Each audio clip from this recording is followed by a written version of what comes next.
Right then, time for a new instalment of this series, I think. Now I've done ghost roads, I've looked at ghost railways. Last year I looked at a brand new canal that's being planned for the 21st century. So let's look at ghost canals. Canals which are long abandoned and forgotten, but the routes of which can still be traced when consulting old maps. And here I am in Melton Mowbray, where recently I've been having a look at old maps on the World Wide Web. I think I found quite an interesting lost canal. So join me as I see what I can find along this stretch of lost waterway, which is the Melton Mowbray Navigation and Oakham Canal, and it's the canalisation of the rivers Reek and Eye. Canals were built to make river routes more navigable, connecting them, canalising them. It's fairly clear to see why they did so, especially looking at the river Reek. The word Reek itself comes from the Danish, who whilst invading the area would have been attempting to navigate the river, and it's clear to see why the Danish gave it this name, with the many meanders from the natural course of the river clearly still visible. Of course, going into the Industrial Revolution, it would have been impossible for large barges to navigate these bends. I suppose the best place to actually start this journey then is here near Syston, where the Grand Union Canal, the Leicester navigation section, meets the River Reek, and we have the junction of the Melton Mowbray navigation, which veers off up in that direction, and that's where we'll be walking. That's where I'll be walking today, and seeing what I can find along this forgotten, unused canal.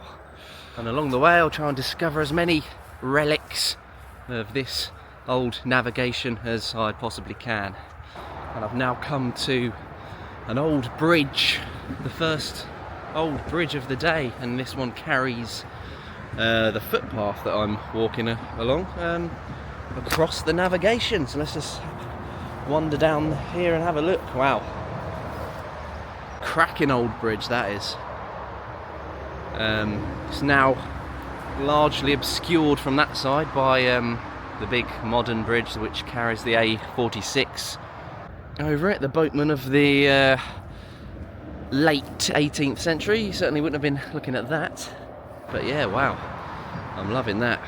Could even be an older medieval section of the bridge down there before it was enlarged to carry boats under it. A superb twin arch bridge. Seem to have a hater here of a certain hoofed variety of mammal. It's a shame, but the floor of this bridge cobbled over the top, and unfortunately this is the view now from the west side. Rather quaint if you come to the other side. You can just imagine a nice quiet sunny day with boats passing up there in the 1800s. Yeah, they're a bit annoying though, so it's possible to see this bridge on old maps from the Victorian period, before this bypass was built. And this is the first location that I've marked on my route that I've devised on footpath maps. Great little website that is. I'm not sponsored by them. I just think it's a fantastic tool to.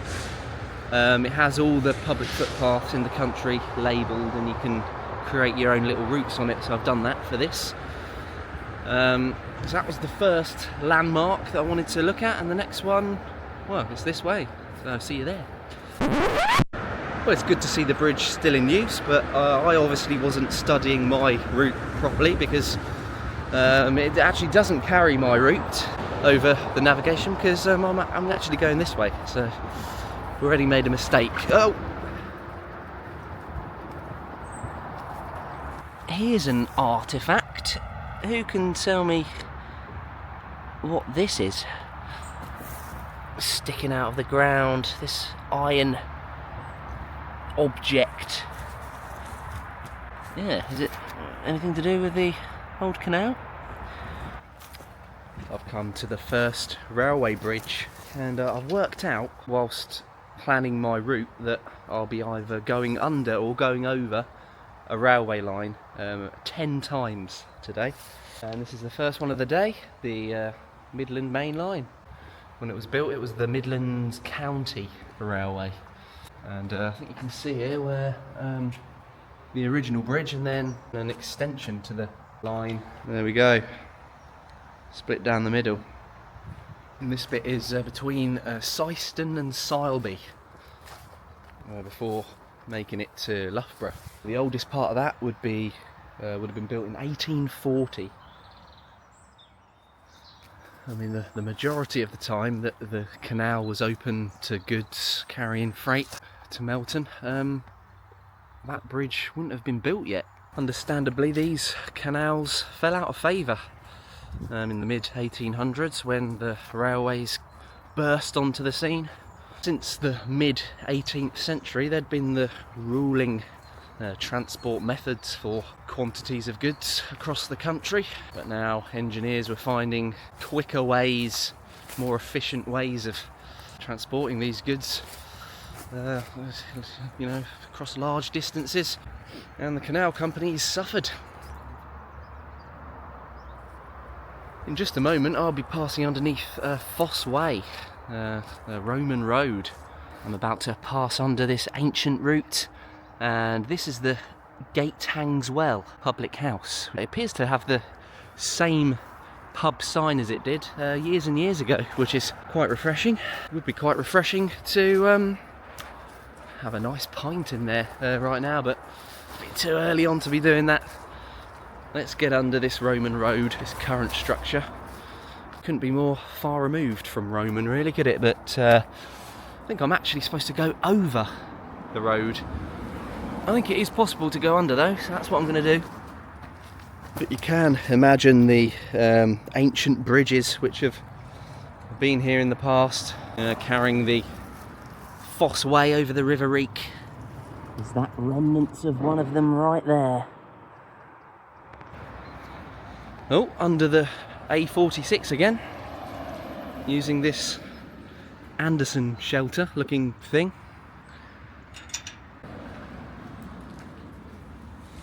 On the trouble starter.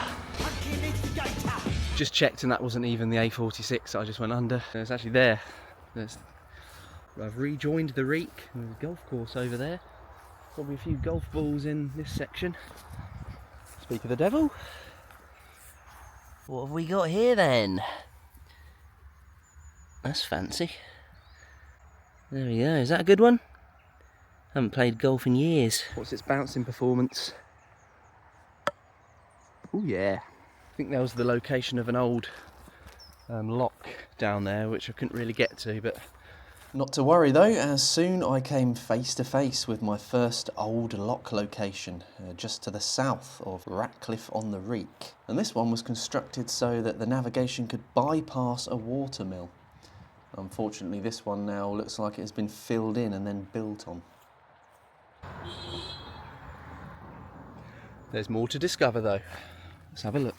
And indeed there is, as to rejoin the route of the navigation trail, it was necessary for me to pass through the village of Ratcliffe-on-the-Reek, where I was taken aback at just how tall and slender this church spire was, at St Botolph's Church, atop of what I'd say is a medium-sized tower. A rather quaint village, no pub though, which left me, well, reeling. Anyway, my next port of call was Rearsby Mill, where again a cut was made for the navigation to skirt around a watermill positioned on the river. Layout-wise, not much has changed here since Victorian OS maps, which also have labelled a milepost in this area. And more or less the exact location it appears on the map, I found a stone, which I thought to myself was sort of in the shape of what I would expect a late 18th century milepost on this stretch to resemble. Rudely displaced by this tree, and the bank was a bit too steep for me to get down and have a closer look. Could be unrelated and just a coincidence, but I want your opinions on this, please. Another village diversion in store for me now as I make my second passing across a railway and the first over the Syston to Peterborough line. This one even equipped with traffic lights. What a treat. This was the village of Rearsby, and getting slightly thirsty now. I was devastated for my route to be taking me the opposite side of the village to the two pubs here along Melton Road. Quick check of the time though, and I realised it was still only 11:10 in the morning anyway. Gutted. Just been walking over some ancient ridge and furrow channels there as I come to my third railway passing of the journey so far. Pretty sure I can leap over this one though. Oh, there we go. So our next port of call then is the remains of Thrussington Lock with an adjacent bridge. And it looks as though the bridge at some point after the canal was founded, it looks as though there was an older structure which has been converted to render it suitable for barges to be able to fit underneath it. And here we are.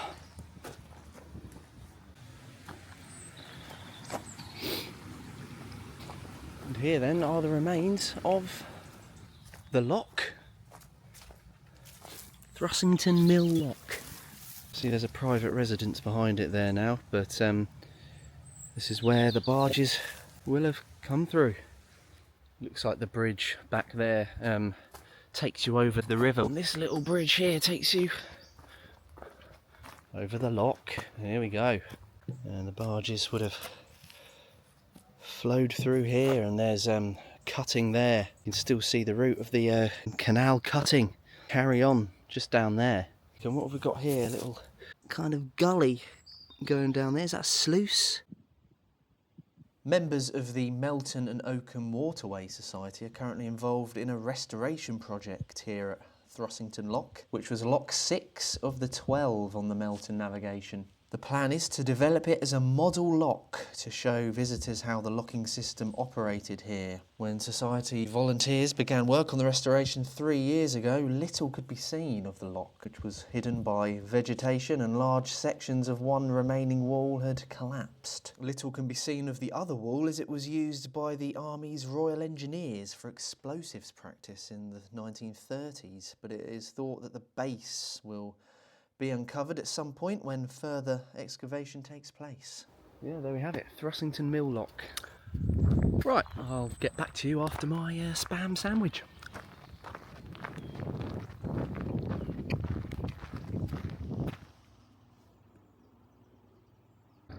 Desperately in need of a renovation, this one. This bridge is in a conditionage. Eh? Anyway, this bridge's successor, the one I need to walk over, is just down here. Come on, let's save it before it's too late.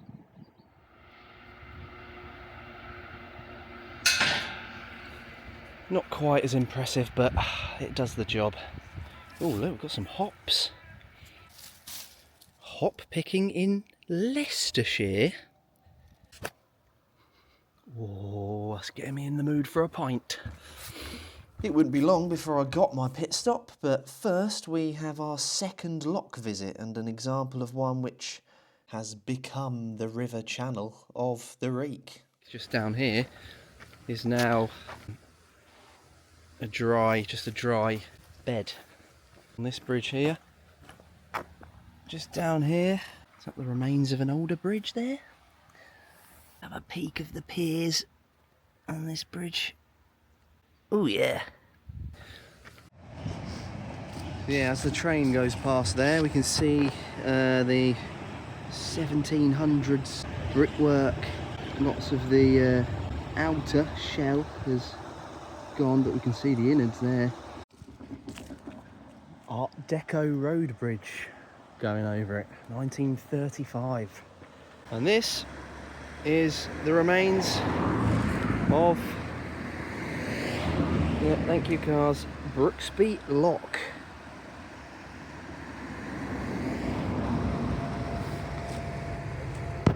Bit of road rage going on there.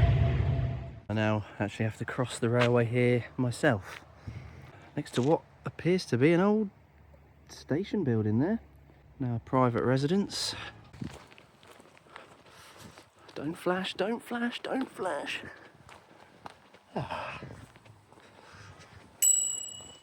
Next village to cut through is Rotherby, and notice the swarms of bees in this area. Rearsby, Rotherby, Hoby, Frisbee, well, yeah, you get the idea with that. All this is down to the Danish invaders of the 9th and 10th centuries, as place names ending with the by suffix usually originated from Old Norse settlers meaning farmstead. I say usually because the village I grew up in Bedfordshire was a completely made-up name in the 1930s. It's Hoby I'm heading towards now, and I'm looking for perhaps the best preserved 18th century bridge still in situ. Waterhouse Bridge. This one is circa 1794 and designed by William Jessup, who's responsible for many of the other bridges along this route and all of the Leicester navigation. It's built on the site of an older bridge, and there's meant to be like a stone pier, sort of plinth, that's still in situ on the riverbed. Let's go and have a look. The water may be too high to see it. I'll try and find a picture if so. No. Yes, there it is, look. You can still see it. There's masonry there as well, which is quite clearly from the original structure as well. Yeah, splendid to still see the original medieval stone abutments. And the brick section of it for over 200 years now. In the mid-2000s though, cracks were starting to show down the flanks of the bridge, much like what we've already seen at some of the previous bridges I've looked at today. In 2011 the bridge was fixed and reinforced, ensuring its existence into the, hopefully, far into the future. Hopefully eventually this can happen to the rest of the ones on the navigation, which desperately need it.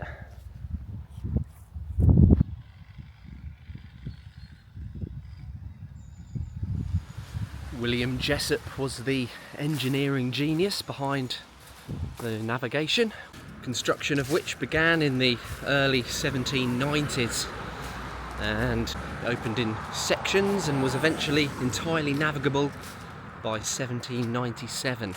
Jessup had an extensive catalogue of projects by the time he died in 1814, and was said to be a man who never boasted about his feats. Instead of being jealous of young up-and-coming engineers, he encouraged them.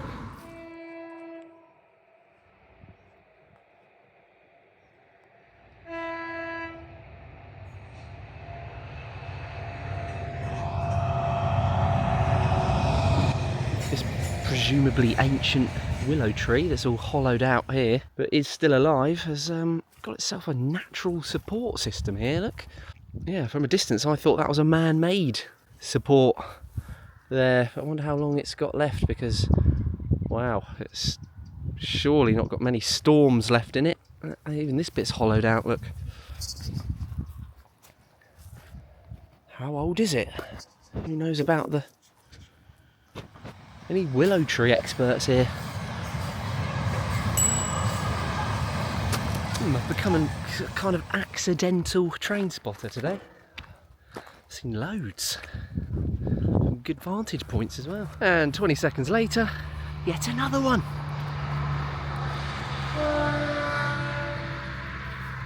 Another village visit at Frisbee on the Reek, and finally it is time for a pub break at the Bell, which is a community pub, so it's a free house owned by local people through a share scheme.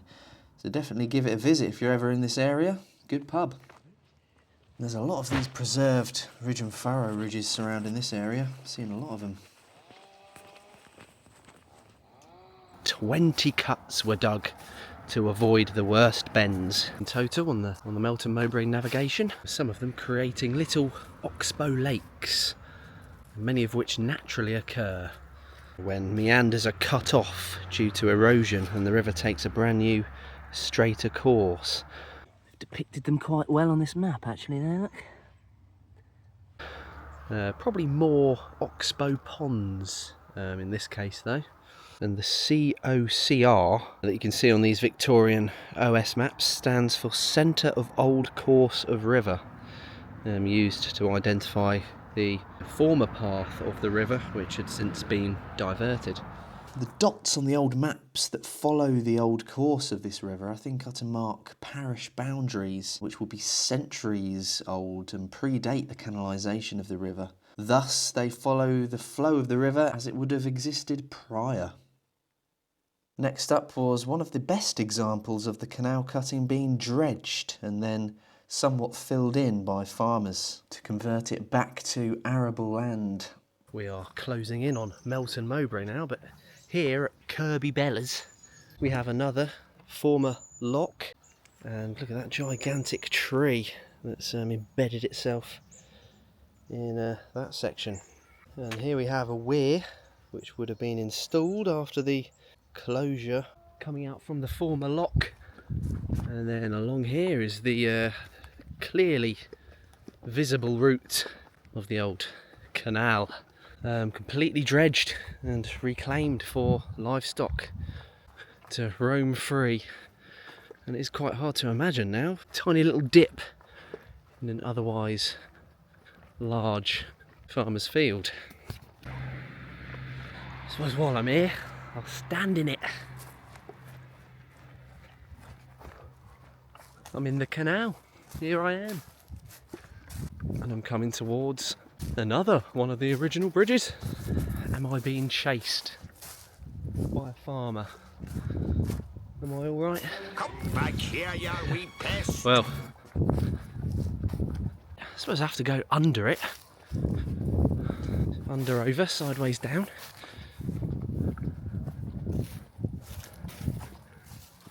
Look at this. History. It's all been filled in now. I can barely even stand up under here.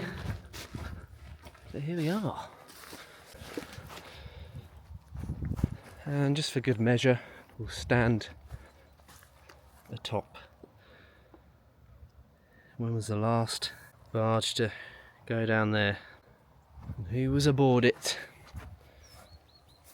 And what did he have for tea?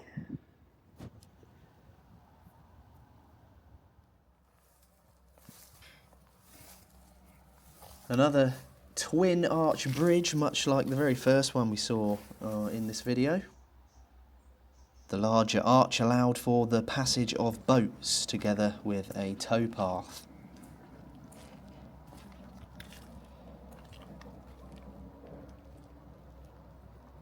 And then just a few yards to the east we have the remains of another lock, Kettleby Lock. And this one very overgrown, needs a lot of work doing to it. I'm sure it's on the project's to-do list. I think we have the location of a gate here. The pillars still stand. Well, they really don't miss a spot, do they, these graffiti artists? Last used in the 1800s, commercially anyway. What's this about then? I wonder how many people have tripped over that. Not me.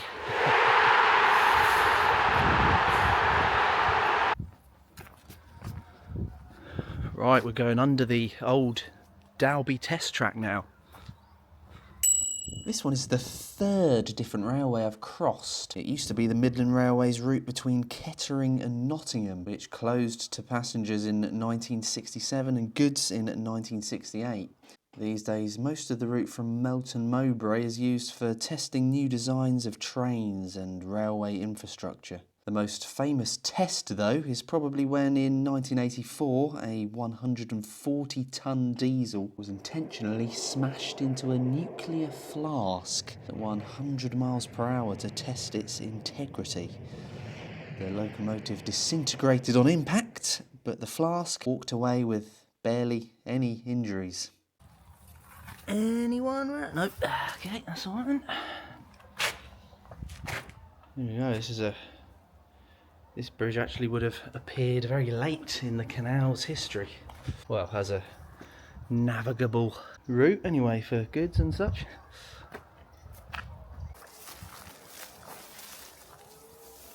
See what's in this arch then.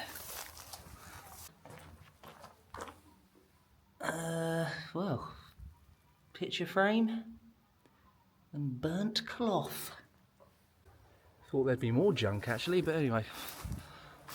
It's alright then, onwards.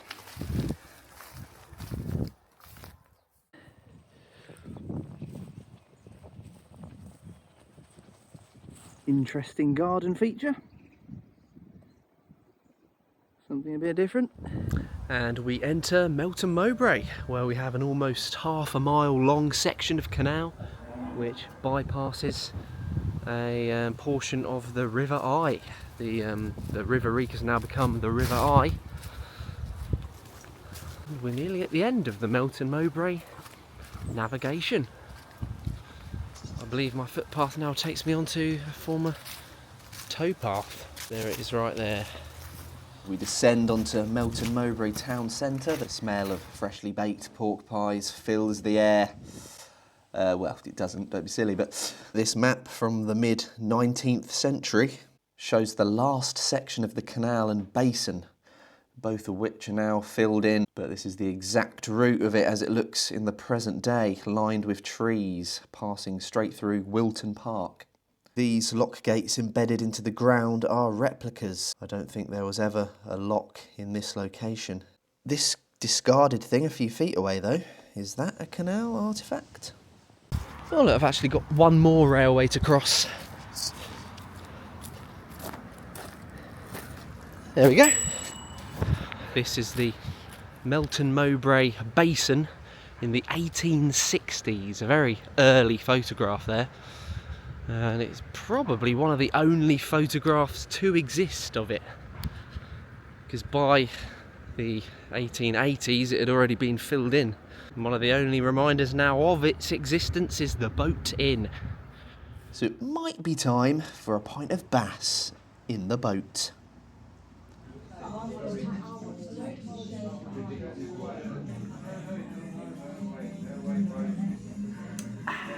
And there we have it. The Oakham Canal will have to wait for a part 2. So if this sort of thing interests you, then make sure you look out for it. Cheers. Thanks for watching. Oh, God, do it.